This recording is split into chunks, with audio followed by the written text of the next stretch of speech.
Chapter 19. Someone was calling his name. He knew the voice, but could not answer it. Odyssean! He tried to wave a hand, give some sort of call, but failed. His mind sluggishly attempted to recall what had happened. Slowly, Odyssean recalled Lilia and the revelation of her nature. That horrifying memory proved enough to enable him to let out a primitive shout, a garbled sound that proved sufficient, for the searcher's own calls became more pronounced. Odyssean! I know you're here somewhere! Where? It was Achilleos' voice. Odyssean finally realized. Good, faithful Achilleos. He tried to say the hunter's name, but it only came out as a rasping sound. Here he is, said what sounded like Cerinthia, as grateful as he was to know that she also was searching for him. Odyssean suddenly grew concerned.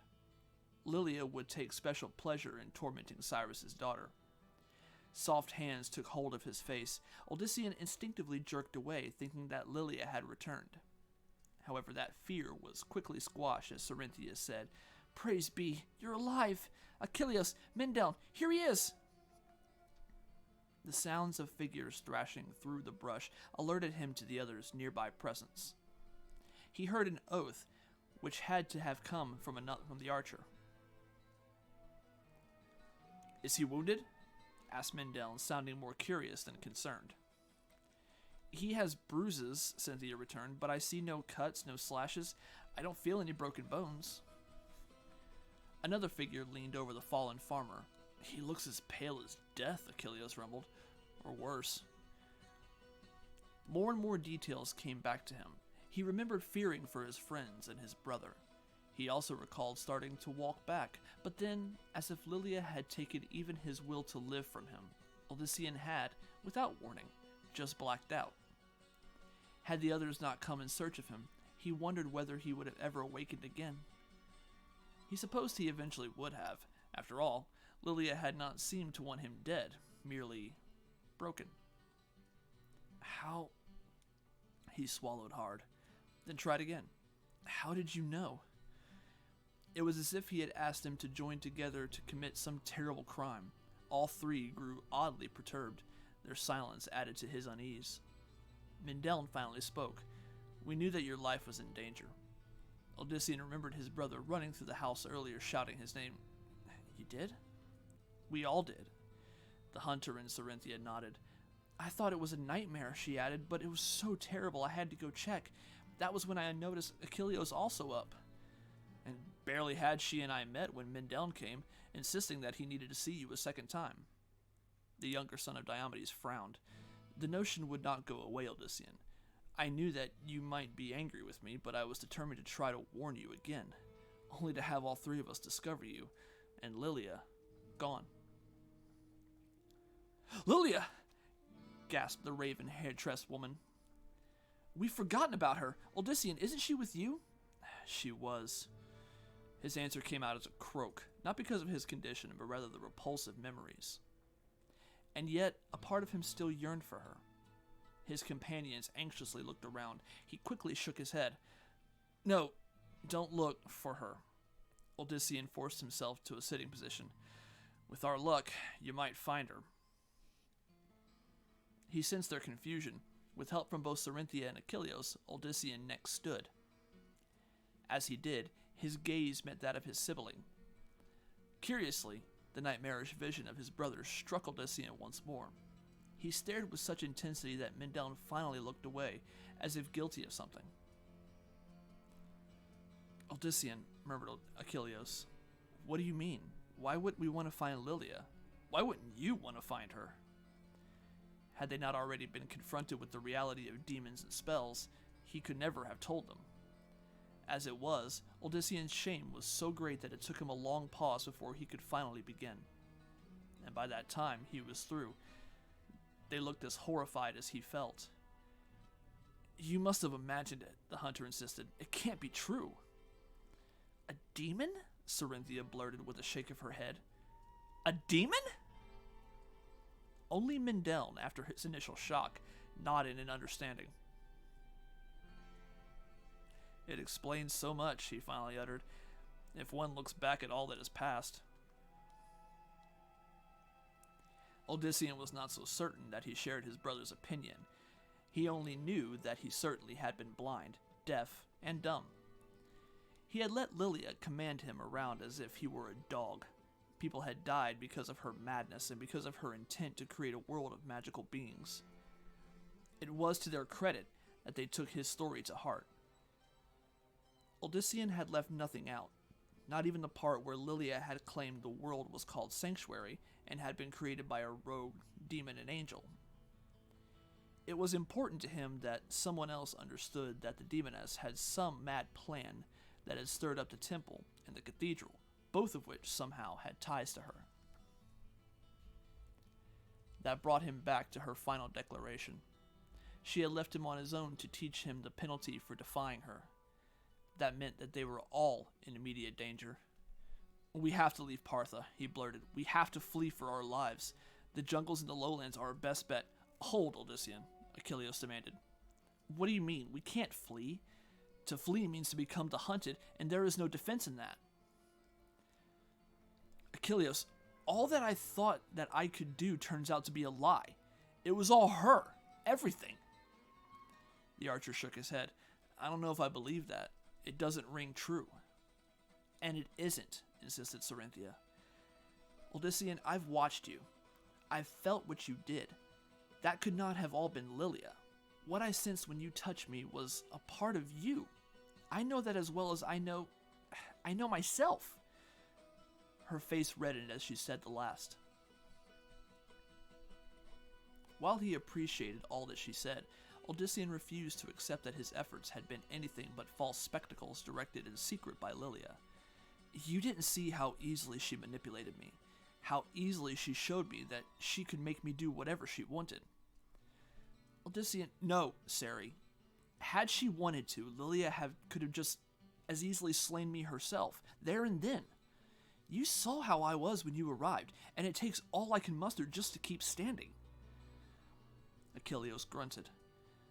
"There, he has a point. Let's get him to one of the horses." As his friends assisted him, Odysseus noted how he was practically a baby. So weak had his struggle with the temptress left him. Yes, Lilia had not just been jesting when she said that he was nothing without her. It would merely take the others a little longer to understand that. Unfortunately, they barely had any time left as it was. Sooner or later, someone would come for Odysseus. "Your points would have much more merit," Mindel commented as he had the reins of the animal while Achilles hefted Odysseus into the saddle. "If they could but explain how it is that Cerinthia and Achilles knew that you were in danger." The trader's daughter quickly seized hold of that point. "Yes, that certainly does sound like a ploy to work in her foul favor."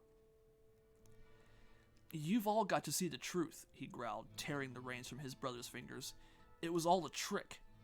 This was some game between demons and others in which I played the biggest fool of all." Bitterness overtaking him, he kicked the horse into motion and took off in the direction he had originally been heading. Achilles gave a shout, but Odysseus paid him no heed. He had intended to flee rather than risk his friends and loved ones any longer, and that was more important than ever. But behind him, he quickly heard the sounds of hoofbeats. Swearing, Odysseus urged his horse to a full gallop. The path was treacherous, and made more so because it was beginning to slope downward. But he did not care. Had the animal tripped and tossed him to his death, it would likely have been the best of ends.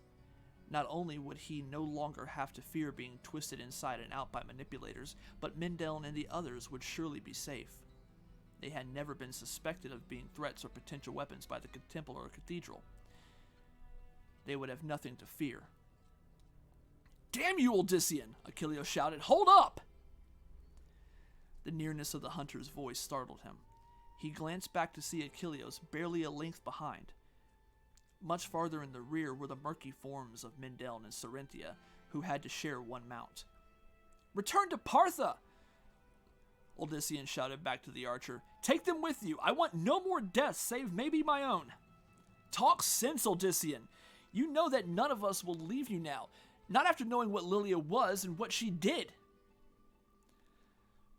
The other two were no longer in sight. Looking ahead again, Odyssean saw a fork coming up. The path to the left almost immediately narrowed dangerously. Achilleos would not be able to come alongside him. Veering, Odyssean entered. His horse nearly stumbled as the terrain grew more wild and uneven. Very few had obviously taken this route in years, but he did not care. All he wanted was for it to slow or stop those behind him. Achilleos' voice rose as the hunter swore at something.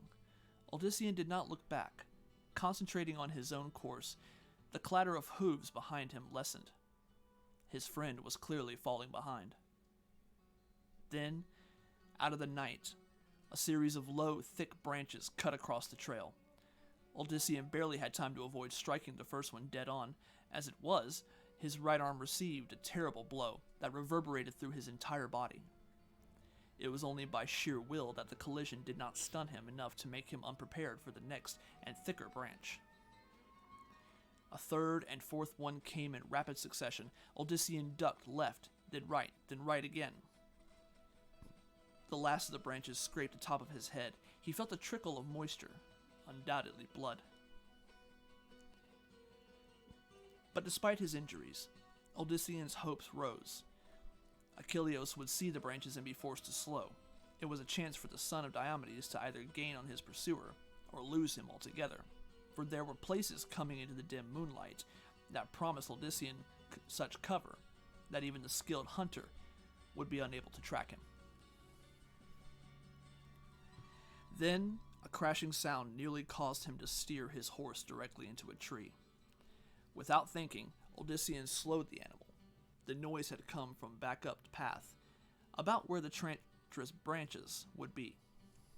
The branches, and if he had not slowed, Achilleos. Odyssean reined the horse to a halt and listened. Silence. No, the snorting of a horse. Not a horse in motion, though. He started to urge his mount forward, then hesitated again. Still no sound other than the animal. With an oath, Odyssean turned back.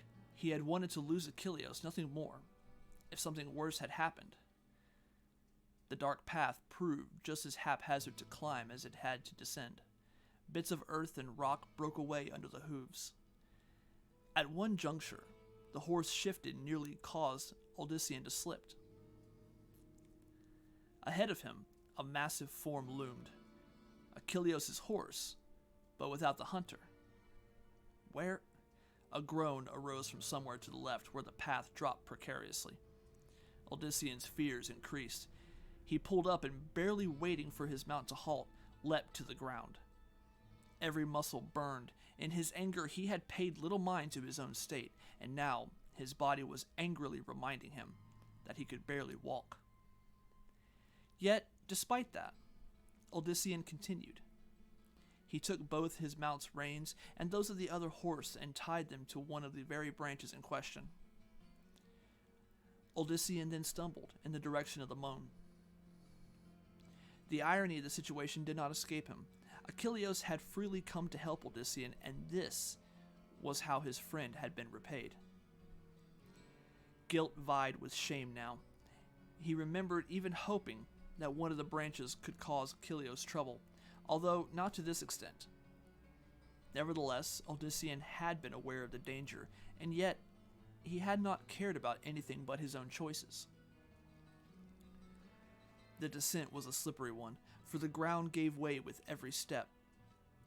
There was still not a sound of the third horse, and Odyssean wondered just how far behind his brother and Cerynthia were.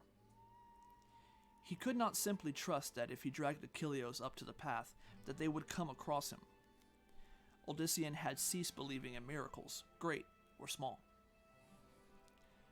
Below him he saw only darkness. It had been his hope that the hunter's blonde hair would stand out, but that was not the case. Odyssean grew more and more concerned. Was he even in the same area where his friend had ended up? Then, some urge sent him toward the left. a place he would not have considered a possible location. Yet, when Odyssean thought of turning back, he found himself unable to do so. Frowning, the farmer delved deeper. A moment later, Odyssean spotted a rounded form. He dove toward it, reaching out and cautiously turning it over. As he did, a cough escaped the shape. Odyssean, strange. I thought I was rescuing you. I'm so sorry, Achilles. I never meant for this to happen. Can you stand? He heard the hunter grunt in pain. Left leg stiff, but I think it's just very sore. Give me a hand. As Odyssean did, his own body reminded him again of what it had suffered. The two men groaned simultaneously. With a weak laugh, Achilles remarked, We are a stalwart pair, eh? That brought a chuckle from Odyssean. I remember worse scrapes than this when we were children. We didn't groan at all then. Children are more resilient than old men. They slowly wended their way back up. More than once, one or both of them slipped. As they finally neared the top, Odyssean heard the slow clatter of hooves. Mendel and Cerynthia had finally caught up. I promised you that we would find them, his brother said with unnatural calm. You see? But the woman did not waste time answering him, instead sliding down from the animal and racing not toward Odyssean, but rather Achilles. Are you all right? She demanded, putting her arms around him. It's fine. I'm fine. I am. Cerynthia did not seem convinced, but she finally turned to Odyssean. What happened? He opened his mouth to explain, but Achilles cut him off. I was careless, Cerynthia. That was all. Fortunately, my good friend realized something had happened and came back for me. She ran her hands over the hunter's arms, chest, and face, not relaxing in the least until she was certain that his injuries were shallow. Praise be. If something had happened... Odyssean saw that Achilles had spoken the truth when he had said that Cyrus's daughter had finally turned to him. It was one of the few things to make him happy this night. The two were a good match. He felt his legs starting to give. Keeping his tone level, Odyssean said, Let's get to the horses. It took effort for both men to move, which caused renewed concern for Achilles from Cerynthia. Your leg, she gasped. Is it broken? No, just bruised like my pride. I should know to watch out for low branches. Give me your arm, Cerynthia insisted. She all but seized the hunter from Odyssean and guided him toward his horse. Despite all that he had been through, the scene momentarily made Odyssean smile. Other hands suddenly came to his own aid. Let me help you, Mendel said, appearing next to him as if by magic. Put your arm over my shoulder. His brother's presence both comforted and shamed him further. Odyssean muttered, Thank you, Mendel. We are all we have left. His words struck the older son of Diomedes to the core. He had concerned himself so much with Lilia that he had not truly considered Mendel in as much depth as he should have. But with that renewed concern came again thoughts of what would happen to Mendel and the others if they remained with him. The Tarajan jungle, Mendel remarked quietly without warning, the deepest of them all, southwest of Kijan. What about the Tarajan jungle? Blinking, his brother glanced at him. Tarajan? What do you mean? You mentioned the jungle, specifically the Tarajan one, southwest of the great city. Did I? Mendel pursed his lips, but did not otherwise seem startled at his lapse of memory. It does strike me as a good place to go. If we are not returning to Partha, he nodded toward his mount, I have some provisions and water, enough for us to get started at least. Admittedly, that and having two riders slowed us down during the chase. Odyssean could not hide his confusion. You gathered supplies? When? They were already prepared. I assumed that it was an extra mount you had to abandon at the last mountain. A glance at the horse ascertained for Odyssean that it was not the dark beast ridden by Lilia. Yet, What explanation was there for a fully laden animal found waiting just when his brother needed one?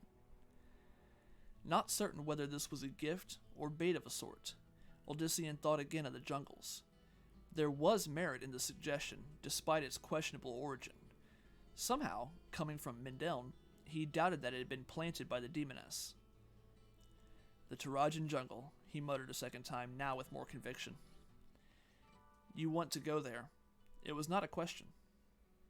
With a grim nod, Odyssean replied, I don't think I have any choice. We do not have any choice. Odyssean tightened his grip on his brother's shoulder, grateful for Mindeln's determination. We. Do not mistake me, Odyssean. I am referring to Achilleos and Cerinthia, too. What about us? Called the hunter back from the saddle. Even as he asked, he pulled the trader's daughter up to him. No one questioned the change in riding partners.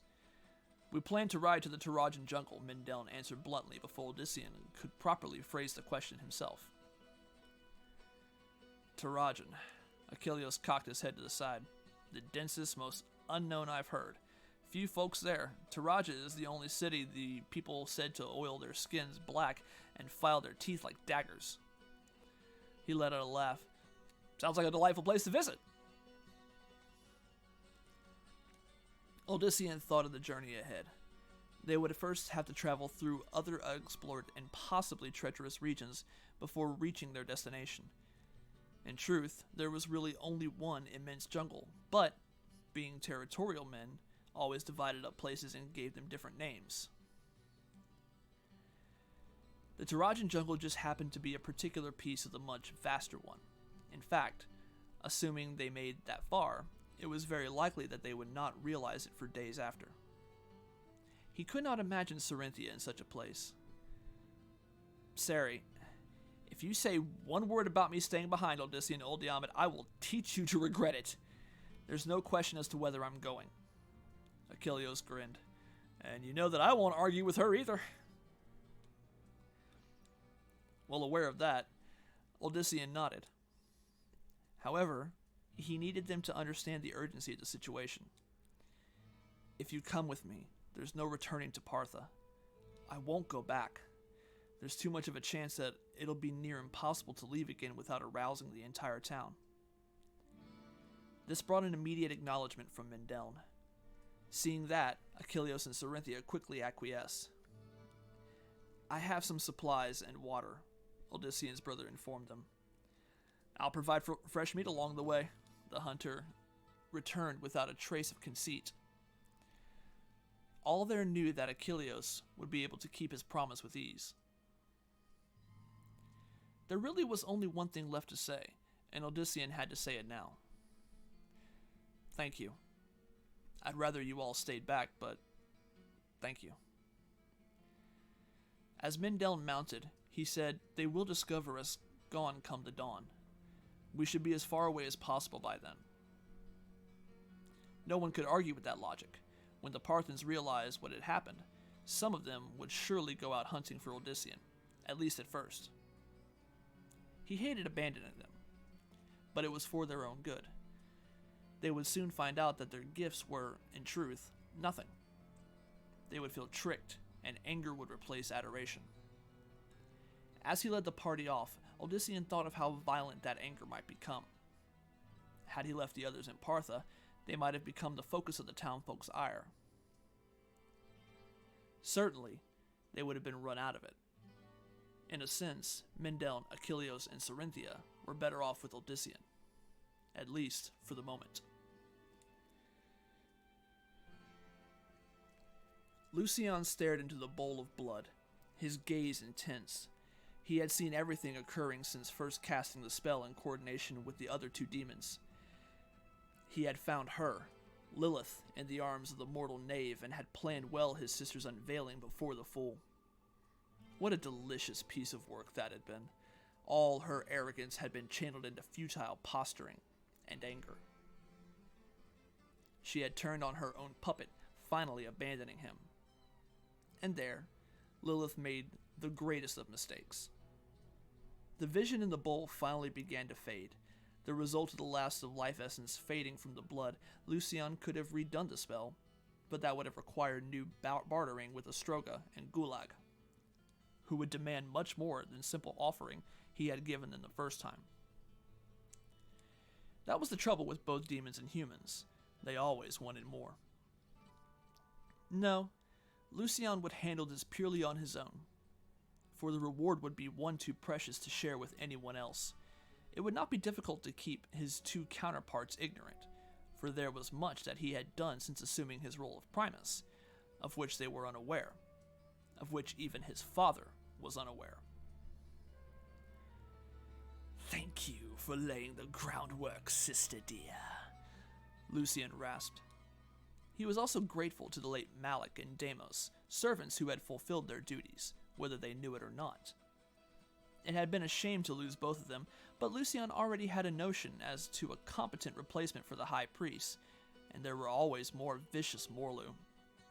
What was important was that, by touching Malik's demon limb, which, knowing the cleric's greed and his sister's sense of irony, had been a foregone conclusion, Lilith had not only revealed herself, but had inadvertently removed, for a brief moment, any magical shield she had created. It had been at that moment that a patient Lucian had cast a spell preparing the downfall of her plans. He had arranged so that, when certain elements went into play, Odyssean Oldiamid would see her for what she actually was. It had all gone so perfectly. She had even played into it further, in her fury, twisting the facts, so that her puppet would not realize what was the truth and what was lies, and leaving Odyssean ready to be manipulated by him. Lucian's grin widened, then faded as the sensation that he was being watched overcame him.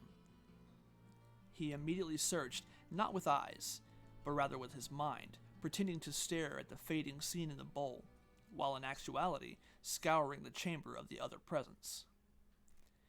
Yet, despite his best efforts, he found no one but himself. Still wary, the son of Mephisto searched for the temple, for the other two demons. He found Gulag down below, the destructive beast tearing apart Morlu for the simple pleasure of it. Other Morlu attacked the demon with gusto, inflicting wounds that immediately resealed. This lack of success did not in the least dull their hunger. They simply attacked anew as Gulag ripped apart each of them. The demon of destruction knew that so long as he did not eat any of the broken bits, he could cause as much mayhem as he desired. The Morlu would simply be resurrected with the end of the cycle, their slaughter only making them even more vicious warriors when they next fought. Satisfied that it was not Gulag, Lucian sought then for Ostroga. The spider was a more cunning creature, being of Diablo's calling. If either of the two thought to spy upon him for their goals, it would be that one. But Ostroga remained in one of the shadowed corners he preferred, dining at this moment on what little remained of Brother Icarian. Around the shrouded multi-limbed form, smaller arachnids scurried. They were of the essence of the demon, extensions of him that did his bidding while he waited. Could it have been one of them? Lucian considered, but knew that even the children, as Ostroga called the creatures, bore his taint. Lucian would have recognized him in them. Still motionless, he surveyed the hidden chamber once more, but again found nothing. Demons, being what they were prone to unnatural distrust, and Lucian knew that even he was not immune from that. He finally pushed the incident from his mind. All that mattered was Lilith's puppet. She had set him on the path. Lucian would now complete his education. Or, if the human proved to be nothing of value after all, destroy him. In a place that was not real. A figure shrouded in black materialized. Around him there was nothing but absolute darkness, yet he showed no discomfort in being there. In fact, this was home for him, as much as anywhere had been in 1,000 lifetimes. He waited in silence, aware that the one with whom he needed to speak would come when it was right to do so. The shrouded figure understood that it might mean waiting for what seemed days, weeks, or even years, but that did not matter. In the other place, that which was called Sanctuary, no time would pass at all. He would return at the very moment that he had left, which still might be too late. There was no sound, no wind. He felt solid ground beneath his booted foot, but knew that to be illusion. In this place, everything that existed was but the dreams of his teacher. Then, from above, there came an illumination, a warm light that stirred his tired bones. He gazed up, his eyes immediately adjusting to the difference. Above him, what appeared to be an array of distant stars formed. At first, they clustered together, but quickly began to spread far apart. As they did, they formed a vague shape, like a constellation. The stars create a half-seen gargantuan image that, to his trained eye, resembled a beast as mythic as himself. "It is her brother that moves," the shrouded figure murmured. "He does not. That can only mean one thing." And in a voice that would have made even angels pause, the other replied, "Yes. There will be death.